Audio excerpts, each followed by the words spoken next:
Emmanuel Macron avait promis l'augmentation drastique et substantielle des places de prison en France pendant la durée de son quinquennat. Inutile de dire que cette promesse n'a pas été tenue. Il était beaucoup plus important de respecter la promesse qu'il n'avait pas faite, de faire voter la PMA pour toutes. Vous comprenez, la vie est faite de priorités et de choix. Donc, en attendant, les prisons françaises débordent, crèvent, trépassent sanitaires et n'arrivent pas à tenir le coup devant l'arrivée sans cesse renouvelée de cohortes de délinquants que notre système politico-judiciaire fabrique par pelletées entières. Les Indiens, eux, n'ont pas de tels problèmes.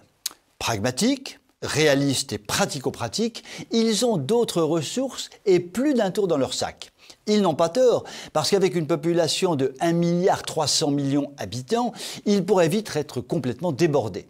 Ainsi, pour éviter l'engorgement des prisons, rien ne vaut de bonnes vieilles petites peines corporelles et d'intérêt public de derrière les fagots.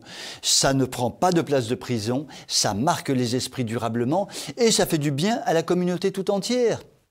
C'est ainsi qu'un Indien de l'État du Bihar, non, pas du billard à bande, du Bihar, c'est un État du nord-est de l'Inde, bande d'ignards.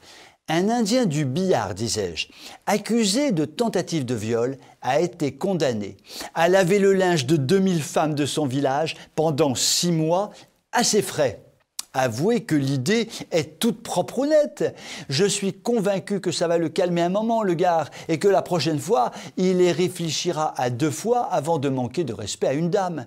Et nous pourrions importer un tel système en France et l'étendre à toutes sortes de délits.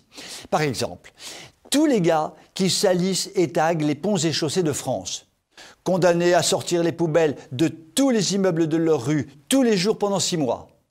Les petits minables, responsables d'agressions au couteau, à la machette et autres joyeusetés. Allez hop, à la lessive pour se rafraîchir les idées. Et lavage à la main, s'il vous plaît, sans lessive justement. C'est Sainte Greta qui le demande. Pas sûr, en revanche, que ce type de châtiment ait le label « Pays des droits de l'homme et de la lumière à tous les étages ».